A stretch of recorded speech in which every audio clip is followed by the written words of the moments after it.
G'day, Paul from Small Crown Productions here, and welcome to the Business of Art. On this channel, I dig into all of the things that we need to help us build a business around our creative work. So tips, tools, strategies, interviews, mindset, whatever I can do to help share knowledge from people who know what they're talking about so that we can do business better and make money from our creative work. So if that is something you are interested in, please consider subscribing. This video is one in a series of over 15 videos relating to tax and finance for creative people in Australia. So this is specific to Australia. It is also general advice. Always, always, always seek specific advice about your situation in your region or country where you are. What I did was ask my creative network for a question that they would love to ask a tax and finance specialist, and then I bundled them all up and took them to Matt Tucker, the principal of Creative Crunches here in Brisbane. Creative Crunches is an arts-focused accountancy firm. Matt and his family and his team have been serving the artistic community here for many, many years. Matt was super generous to donate his time. I cannot thank him enough for taking the time out of his day to actually sit and answer these questions for us all. So with that, let's dive in to today's question.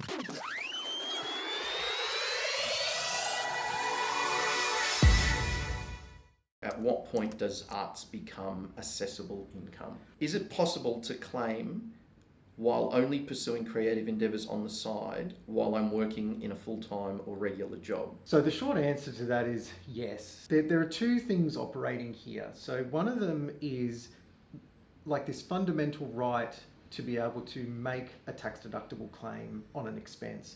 The other is looking at a business and knowing at what stage is it moving from a hobby to a business.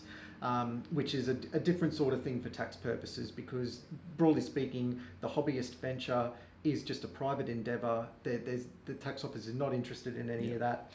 The business is a completely opposite thing. It is very, very common in the arts that people supplement their arts practice with either casual, part-time, full-time employment. It is just part of the fabric of operating, especially in those early stages before the art practice gets to a point where you can magically finally get rid of that other day job. And there are rules as to how those creative spaces and the sort of regular work interplay in the tax return according to rules that the ATO sets up. So the thing that clients need to first just understand is that if they're reading that tax office ruling, it's called Taxation Ruling TR 2005/1.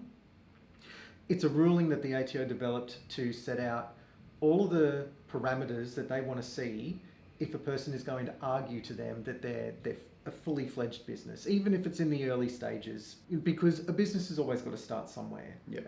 You can't be big straight away, but when you're growing, there's still this point where you need to start. And if you're taking things seriously and doing all the things that a business operator would do, just because the scale of your business is not yet large, doesn't mean all the qualitative things that you're doing each day are not the same. And if those qualitative characteristics are there, then you'll meet the definition of being in business.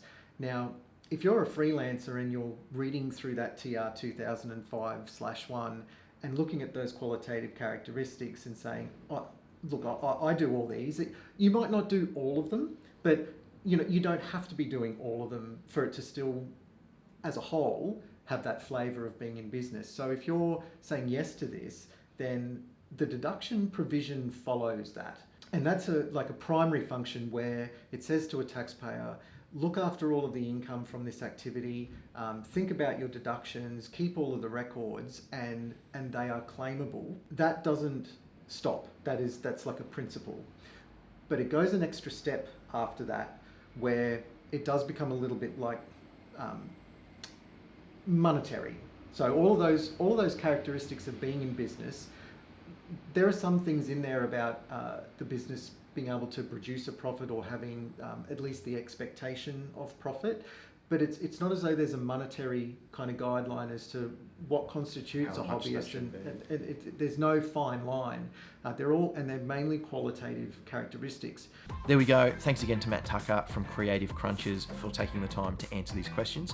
If you have a tax and finance question of your own that you would like to ask, please pop it in the comments below and I will do everything I can to get that answered, or link you to one of the other videos where it may already have been asked and answered. Also in the description below is a link to the playlist that contains all of these tax and finance questions, so you can dig through there and see if your question has already been answered.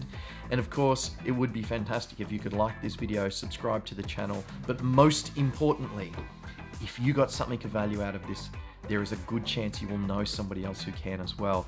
Please share it with them, tag them in the comments, whatever you've got to do, pay it forward so that we can keep helping each other out. Thanks very much. I'll see you on the next one.